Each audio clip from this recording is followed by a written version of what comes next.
So today, basically, I'll introduce, what is adsorption.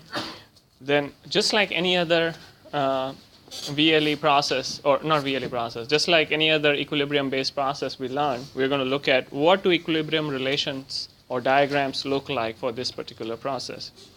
Then we'll go first into single stage or a batch adsorption process, and then we'll go into how do you design a continuous separation, continuous adsorption process, right? That's what we did in the remaining separation processes. So let's go ahead and look at what is adsorption.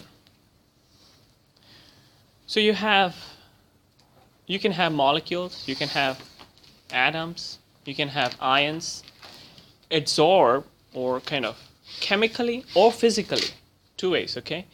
Physically means through very mild interactions, like van der Waals interactions, hydrogen bonding network, okay?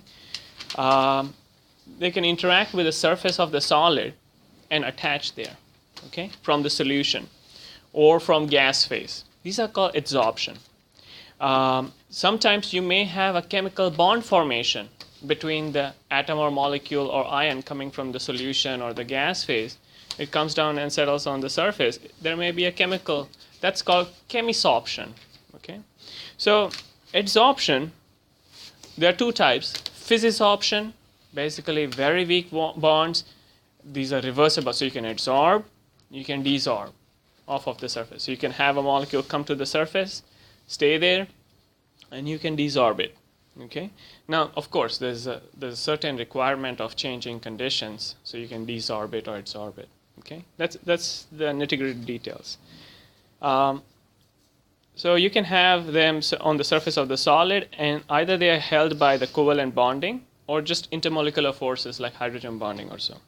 So a typical process involves taking a liquid or a gas, which generate roughly around 10% or less solute matter. Solute matter means the molecule or the atom or the ion you're interested in removing, right?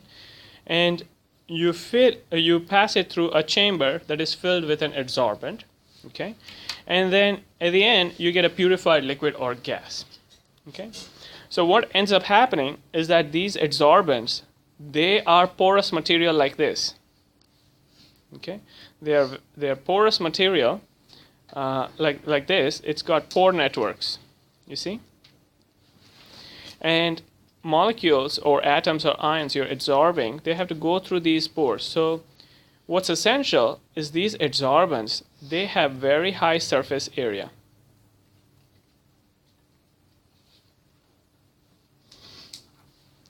If they have very high surface area, that means you can adsorb a whole lot. Let's talk about one type of adsorbent that is used very, very heavily. Actually, I use it in my lab a lot. It's called molecular sieves. You will find this kind of adsorbent used very heavily in the industry. There are, again, molecular sieves are of different types. Look at this kind of a pore structure. It's like the pore structure is more like a cubic kind of a volume, and hence it's called the type A. Whereas look at this kind of a pore structure. It's different. It's more towards a spherical, okay? That's called a type X. There are many, type B, type C, type D. So there are many kinds of such structures.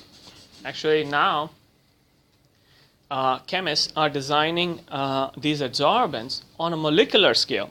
So they actually arrange atoms, or actually molecules, at four corners, okay, of a cube, and they have these bondings, and you can adsorb molecules like hydrogen. So they are thinking about storing hydrogen using these kinds of adsorbents. So these are called MOFs, molecular organic frameworks, molecular scale, okay.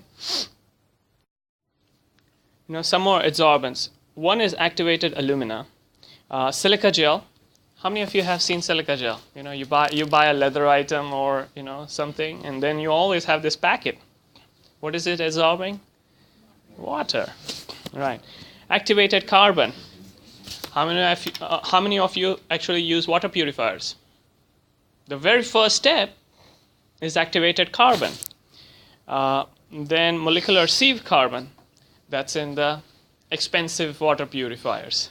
Okay, molecular sieve zeolites, more expensive water purifiers. Okay, polymeric adsorbents. How many of you have 3-stage water purifiers? You will have at home. 3-stage water purifiers. First stage is the carbon, activated carbon. Second stage is probably a zeolite or a polymer, and the third stage is either a zeolite or a polymer. Fancier ones, is it? So look at the surface area that's required. 1,000 meters square per gram. I mean, that's currently what we have. That's as large as, or more larger than a football field, right? So that much surface area is required to actually make this adsorbent. Let's look at some of the equilibrium data. So what kind of equilibrium data is required? The equilibrium data used for adsorption is what's called an isotherm or adsorption isotherm. Okay. So isotherm is a plot of concentration of the adsorbate. So before we go into this definition, so let's say I'm adsorbing a molecule from the solution to a surface, the desk surface. So this desk surface is called the adsorbent. This molecule or the ion or the atom that I'm adsorbing is called the adsorbate. Okay. So plot of concentration of the adsorbate in solid phase. So the amount of material that's adsorbed already on the surface versus that in the gas or the liquid phase. So these are two concentrations. Typically, Q has a unit of either normals per kg of the adsorbent. Okay, normals or weight, okay, or moles.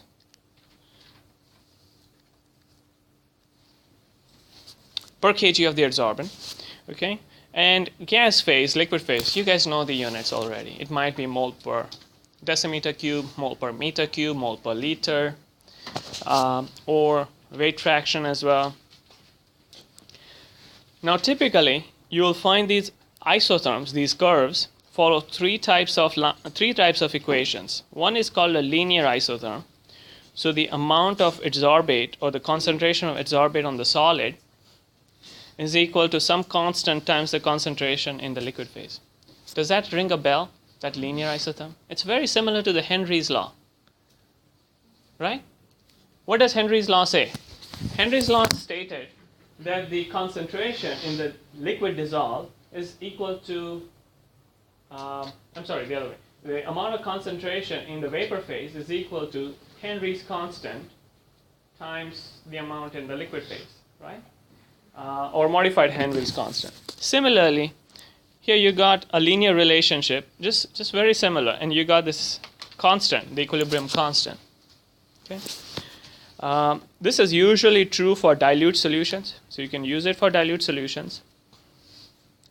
But when you start going towards concentrated solutions or more complex interactions, you have something what's called the Freundlich isotherm. So instead of just having K times C, you would have K times C raised to some number, N. Okay, 1, 2, 1.3, 1.2, 1.5, something like that. The other kind of isotherm is called the Langmuir isotherm. The Langmuir isotherm is a bit complicated. It uses many parameters. One is Q0, okay? That is kind of reflective of the actual capacity of the material to adsorb, okay? Then C is, of course, the concentration, and then there is this equilibrium constant, capital K, okay? Even harder one is the Brunner-Emmett-Taylor isotherm, which is called the BET isotherm. Currently in research, we use mostly the Langmuir isotherm and the BET isotherm. Actually, if you go to IFM, we got a nice instrument to study these adsorption properties. So if you look at Dr. Laval's research, they actually use halocides, these are small clay-like nanotubes. And these actually, they study the properties of adsorption of hydrogen and nitrogen or helium. Actually, you use nitrogen and helium to study the surface area. So let's look at what do they plot like. Let's look at this top graph right here. So here on the y-axis, we plotted Q, which is kg adsorbate per kg adsorbent. Okay. On the x-axis, you got C, which is the kg adsorbate per meter cube of fluid. Okay. So the linear isotherm will look just like a straight line. Okay. The Langmuir isotherm will look like something like a curve like this. So basically, at some value, it kind of plateaus out. Okay.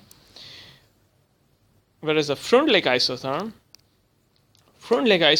looks like this. It's a continuously increasing. It does not plateau out like the Langmuir isotherm. Okay.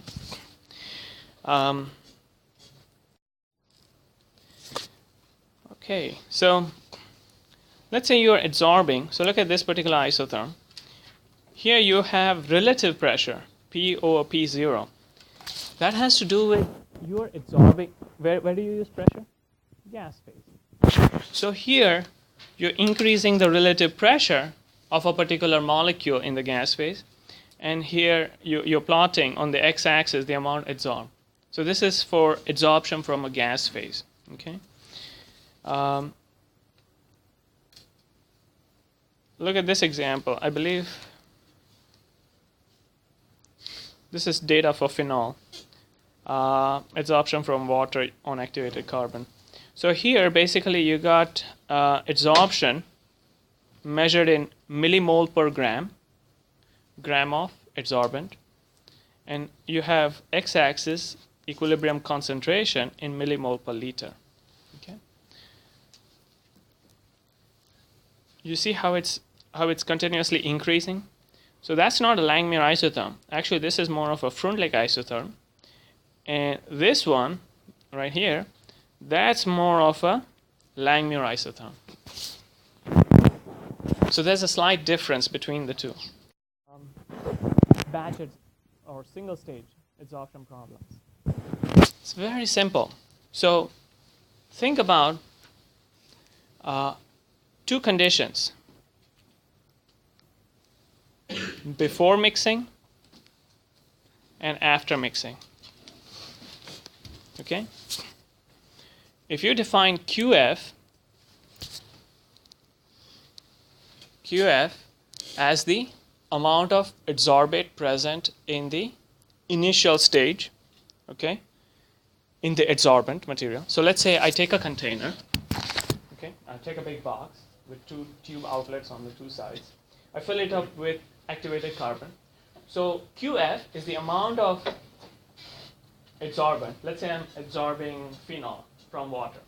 Amount of phenol already present while I'm just dumping it and preparing it. Okay, which is close to zero, or sometimes, during the preparation you might have some amount still left. Or if you're recycling this activated carbon, you may have some amount left. Okay. So this is typically zero, but sometimes in case of recycling, it is not zero. Okay. M is the amount of that solid adsorbate. So it is the kg of activated carbon that I dumped into this box.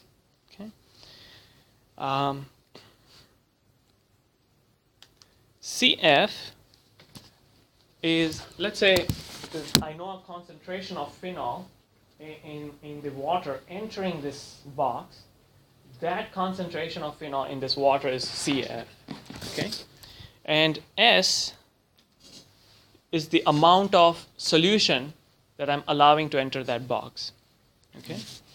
That is equal to, so now let's say after it reaches equilibrium, it will have some Q value, meaning some concentration value in the, so now phenol will redistribute into two phases, liquid phase, solid phase. So Q is the amount that is going to go to the solid phase times mass plus C, which is the amount that's going to stay in the solution phase, times the amount of solution.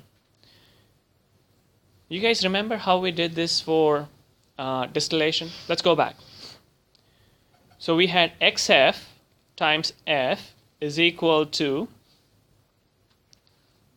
XD times D plus XW times W, right? Okay.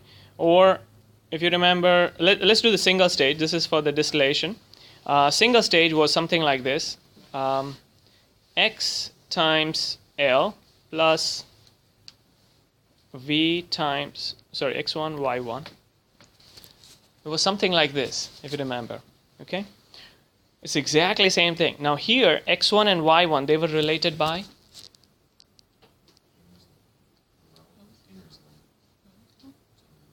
No, this is distillation. What did we have in distillation? The equilibrium law, Raoult's law, or the equilibrium relationship, right? So here, Q and C will be related by what? The isotherm. Okay? So you have to understand this clearly, that this is before and after. Q and C can be related by. So how will we solve this kind of a this kind of a problem? So the problem will be something like this. I take a box, put some activated carbon, dump in, let's say, a liter of water containing phenol, okay? And then after some time, I want to know how much amount will get absorbed, how much amount will stay in the solution. That's the kind of problem we are talking about, okay? The other term that's typically talked about is called percent extracted, okay?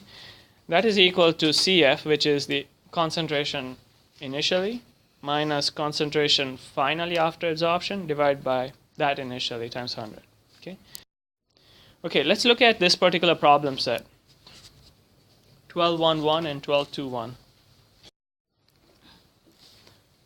So you'll try your linear isotherm, which is Q is equal to capital K times C. The Freundlich isotherm, Q is equal to capital K times C raised to N. Okay, so here you don't know N, but you'll use your solver to figure out K and N. In the first case, you'll use your solver to figure out capital K.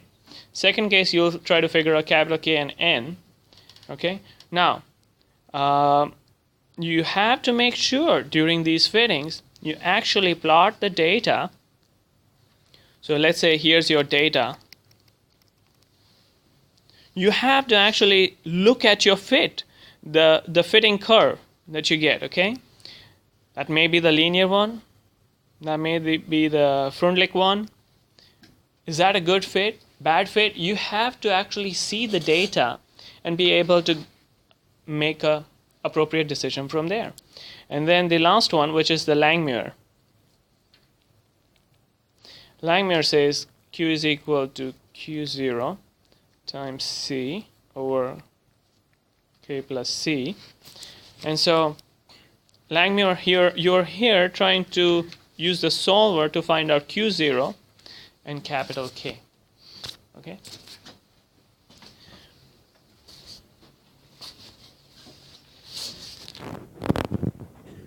So I want you to actually try this, when you go back to your study out of class. Let's look at 12.2.1. Okay, 12.2.1 says batch adsorption for phenol solution. So a wastewater solution having a volume of 2.5 meter cube contains 0.25 kg phenol per meter cube of solution. This solution is mixed thoroughly in a batch process with 3 kg of granular activated carbon until equilibrium is reached. Use the isotherm from example 12.2.1 and calculate the final equilibrium values and the percent phenol extracted. Okay, let's kind of reduce the data given to a few values. So you're given that the liquid phase, let's first write down the main equation. So QF times F plus CF times S is equal to Q times M plus C times S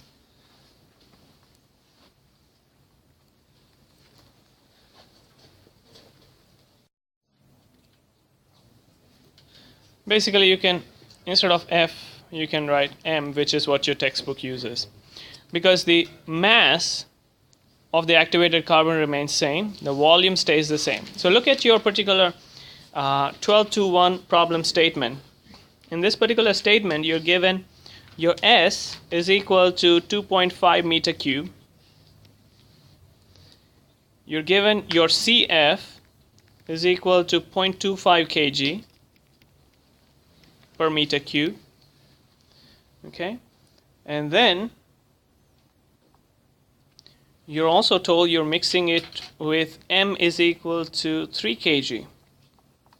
So 3 kg of activated carbon until equilibrium is reached. What will you guess here about QF from this problem statement? Is equal to 0. I would still check that problem set where you're getting the data from, like 1221, example 1221 in your textbook. But I would guess QF as 0. Okay, so look at this. You have Q times 3 plus 0.25. I'm sorry. 2.5 times C is equal to CF times S, which is 0.25 times 2.5. So you have an equation for a line actually. You guys have already practiced a lot as to like how to plot an equation for a line on a graph. So let's go back to the equilibrium data. Look at page 763. So on page 763, you're given data set for this particular problem. All you have to do is plot this line on that graph. If you plot a line on this graph, you'll find the intersection. So let's say you plot the line on the given data, you'll get an intersection with the equilibrium curve. That value is C and Q value. Okay, that is the solution. So at equilibrium, you'll reach a value of Q and C by drawing it on that curve. Show you as to like what happens in my lab every day as we purify nitrogen. Nitrogen is transported, so liquid is transported in liquid form. I don't know how many of you encounter while driving on the highways liquid argon, liquid helium, liquid hydrogen, liquid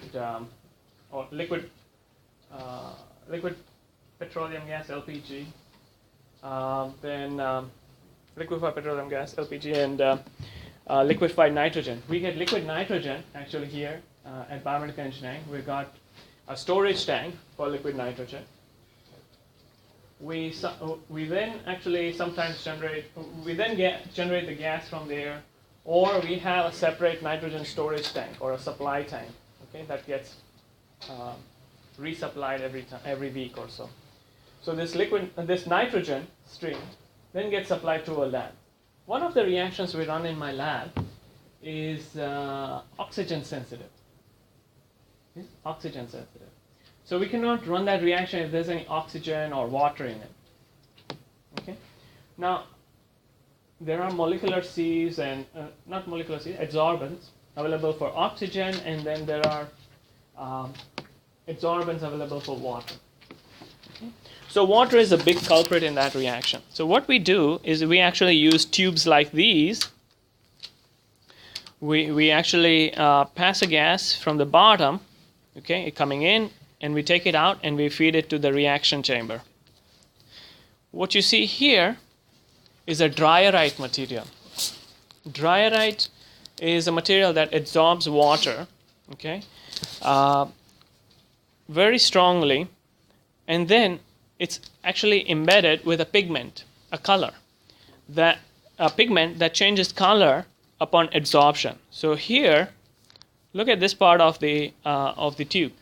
It's a different color than this part of the tube. This is more purplish, and this is more bluish.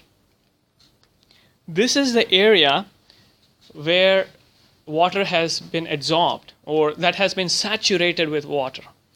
Whereas these, any material here, has not been saturated with water. And if we look at very closely at this interface, okay, if I were to draw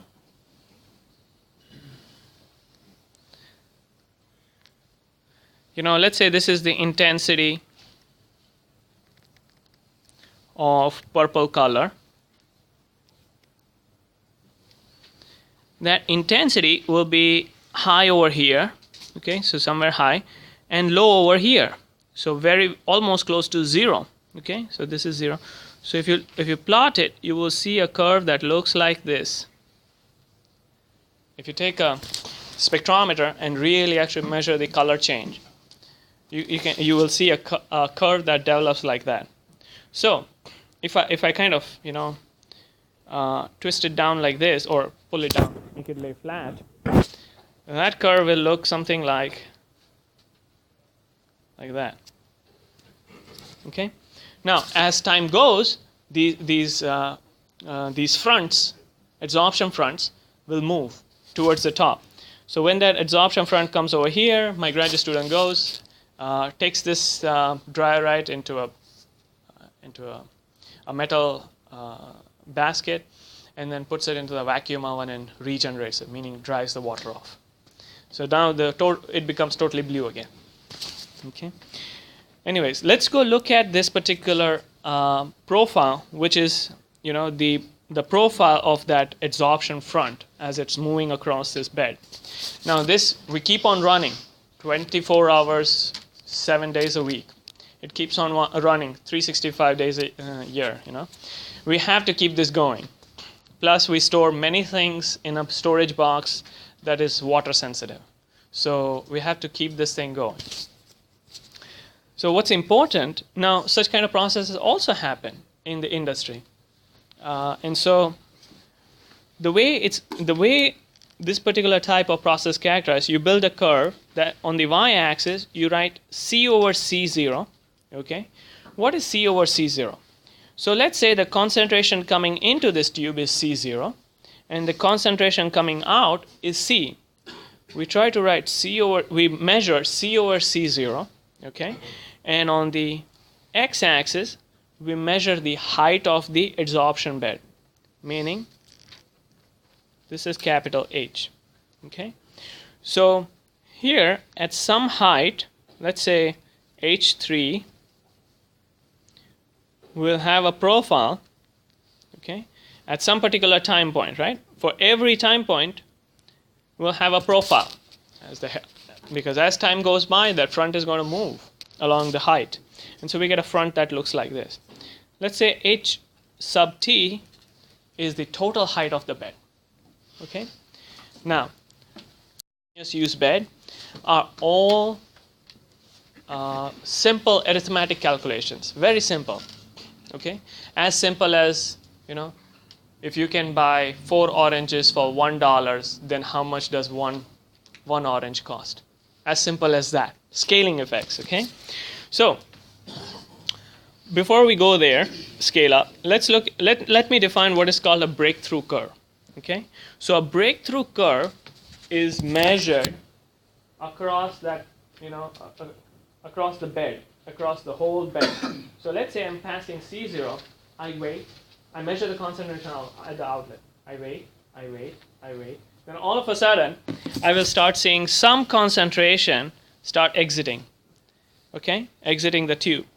And then it will increase to that value that I'm feeding in.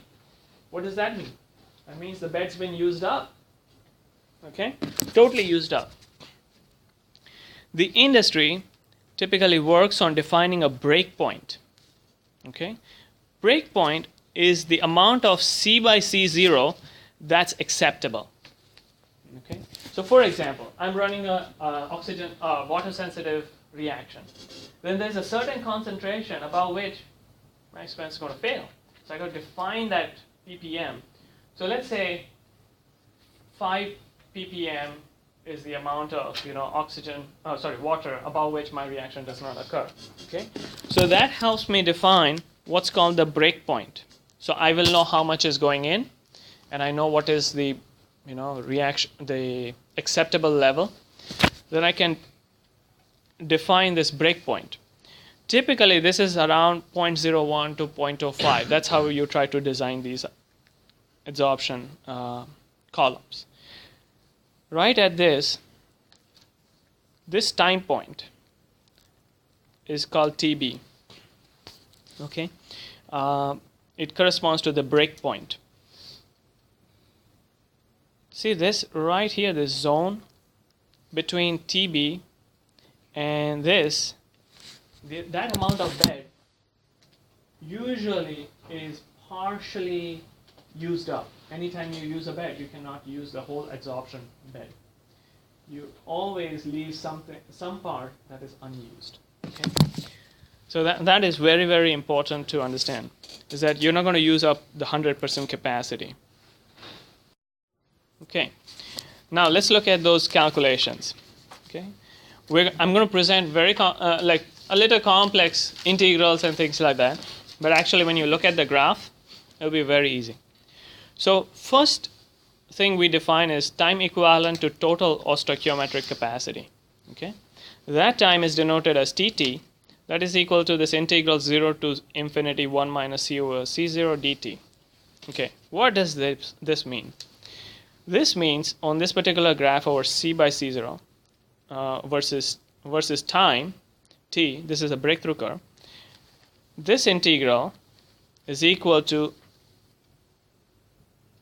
this particular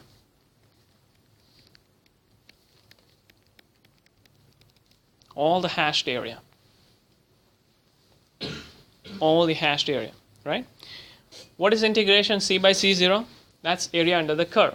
What is 1 minus c by c0? Area above the curve. Okay, so all that hashed area that you see, that's Tt. Okay, now let me define a second time point, which is called time equivalent to usable capacity. Okay, that is equal to integration 0 to Tb, which is the breakpoint time. Okay, in bracket 1 minus c over c0 dt. Again, c over c0 is below the curve. Above the curve is 1 minus c0. So Tu is nothing but this integration. Let me take another color so you guys can see it. Tu is nothing but take that time point, okay, project it to that curve. So let's say you take Tb breakpoint, you project it to that curve, okay, and then all the way up this area. Now you have to discard the area under the curve. So all this area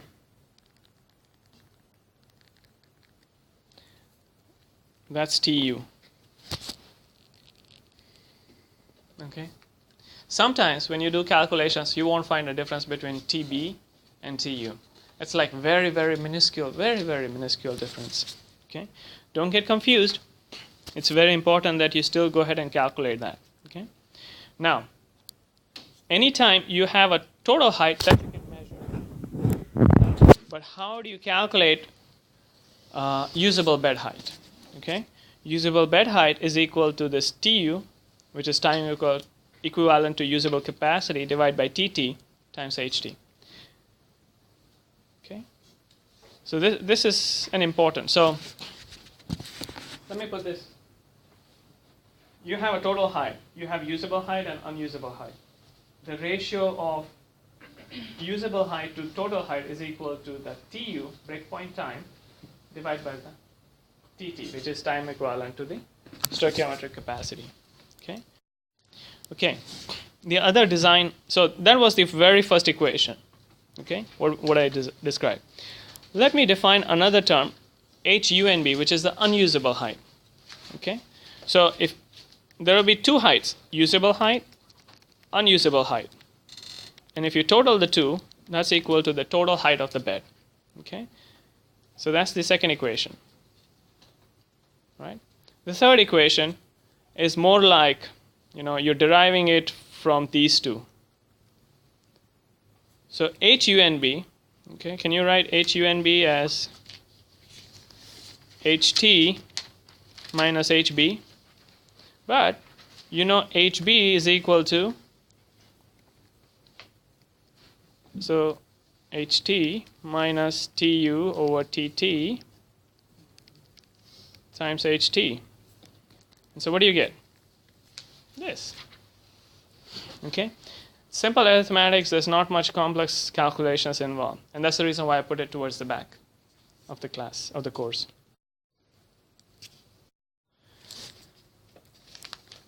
So I'm going to talk about one more thing before we go ahead talk about the example. So let's say you do this on a bench scale. Then time comes to kind of go and make it a big scale, okay? What you have to figure out is probably the diameter and the height of the column. So how do you figure out the diameter of the column? You figure out the diameter to keep the mass velocity constant during the scale up. So you did an experiment in the lab. Now you're going to have a working setup. You're going to try to keep that mass velocity the same. Mass velocity per cross-section area the same, okay? That's what you're going to try to do. The typical heights are between 0.3 to 1.5 meter. They are not very high, okay? 1.5 meter is roughly this much. And always you try to flow gas downwards. Especially in some conditions only, you try to flow them upwards, okay? Like the one I showed you earlier. Gas, if it is a gas flow, usually you have 0.5 to 1.7 feet per second, okay? And liquid flows, you don't have anything more than 4 to 10 gallons per minute per feet square. What is this feet square? This is the cross-sectional area. I think you guys came across this as capital S. Why do you want to flow the gas downwards? Good question. Why do you want a flow with gas flowing downwards versus upwards? Why do you think, guys? Change it. Sometimes you learn via iteration. Okay. Pressure drop. That's very important. These are very, very tiny particles. Adsorbents are very, very tiny particles. So the amount of space that is available for the gas or the liquid to flow up is very little. It's very little compared to distillation or absorption or stripping process. And so you try to keep your bed height very small, okay? And you try to keep that pressure drop as low as possible. Let's look at this solved example, okay? What you're given here is breakthrough data. You have time, and you have C by C0. So what would you do? You would go to an Excel sheet, plot the C by C0 versus time, and you would see, okay, at some point of time, you start having this curve form, okay? The maximum C by C0 you can have is 1. You cannot have any C by C0 above 1. What does that mean if you have C by C0 above 1, experimentally? Your adsorbate is coming out of that adsorbent and now adding into that gas stream or liquid stream. That's bad. Okay, so here's your breakthrough data, and you asked, so a waste stream of alcohol vapor in air from a process was absorbed by activated carbon particles in a packed bed having a diameter of 4 centimeters and length of 14 centimeters, containing 79.2 grams of carbon, the inlet gas stream having a concentration C0 of 600 ppm and a density of so and so gram per centimeter cube, entered the bed at a flow rate of 754 centimeter cube per second. Data in the table gives you the breakthrough curve. The breakpoint concentration, C by C0, is defined as 0.01. Okay, that means whatever process or whatever is the limiting factor, the C by C0 is defined by that as 0.01. Okay, so what you would do is you would first plot this on a graph. Okay, then you would locate C by C0 of 0.01. Okay, you would then go horizontally, locate that time, TB. Okay, now you're asked to do as follows. So that will be the breakthrough time. Look, 0.01. You go horizontally, locate that point, you find out TB. Okay, so roughly in that particular problem, if you do an accurate calculation, you get 3.65 hours. Okay, all right.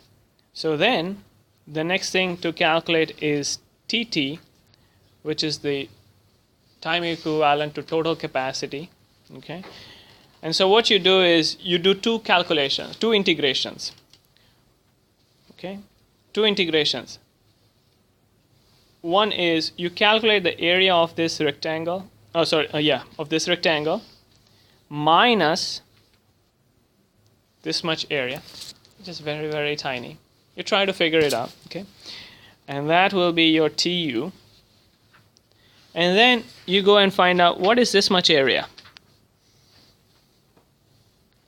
If you plot it on a graph paper, let's say there are grids.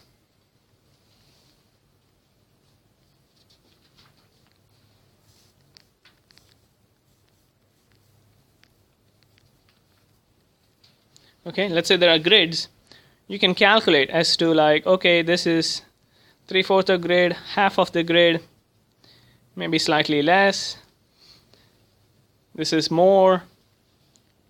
You can give a rough estimate and calculate how much grid it is covering, and based on that you can get. Now the other way I've found is you I'm trying to make the integration part easy. Okay, you draw a line from here and see if it cuts it into a triangle and makes it a triangle. So the amount of area now included in this triangle is this much. Is that equal to the amount of area excluded from that triangle? Okay, and then you just take half base width and you get your area. I'm just trying to show you different ways you can quickly calculate just by looking at the data set. Okay, so that area plus this area, so TU is equal to this A1, and TT, which is the total capacity, is equal to A1 plus A2. Okay, the units of these will be roughly hours. Then you can take ratio of these two, TU over TT, and you can calculate the usable bed height ratio. From that you calculate your HB. So HB is equal to TB over TU times HT. HT is given to you, okay? And HUNB you calculate by subtracting HT minus HB. So think about having a column. Okay? You can only use some height. Let's say this is the usable height, so HB, and this is the HUNB, unusable height. Okay? These are simple calculations. So let's look at the unsolved problem 12.3.1.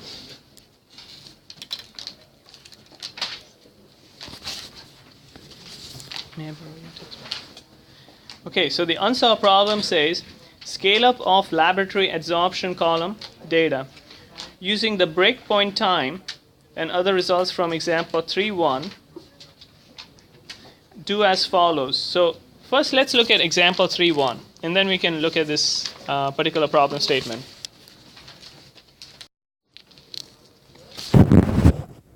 So if you look at example 3.1, which is on page 767, so waste stream of alcohol vapor in air from a, again, this is the same problem statement we read. Okay, we have lots of data. Let's make a note of all that data set.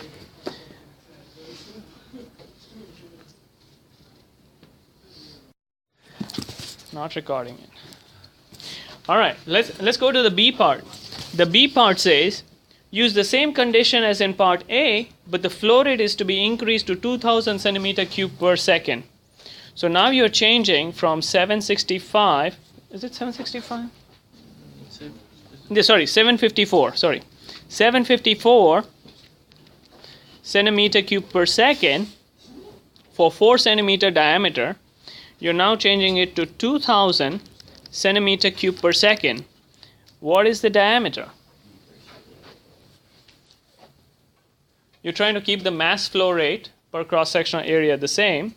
So you're going to have to take d squared, not d.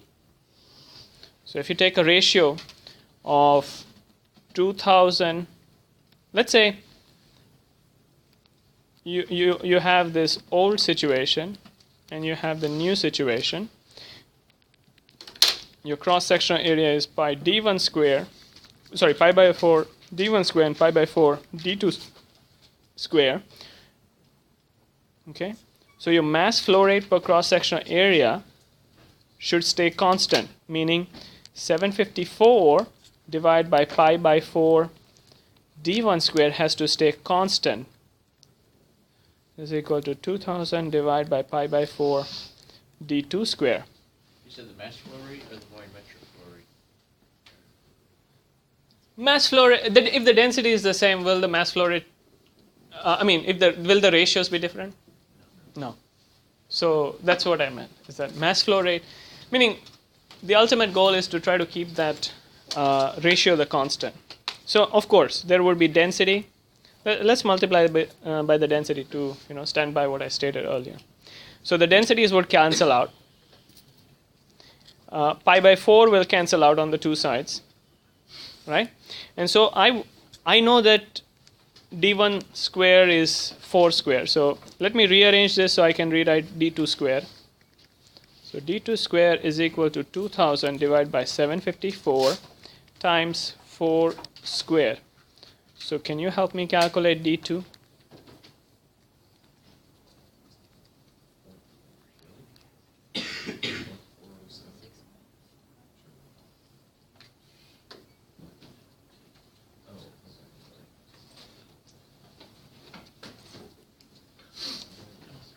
How much did you get? 6 point something? You said 6.5? 15. Okay. 6.15. Sorry, 6.515 centimeter. Great. Will your let's talk about total bed height. Will that change? No, right.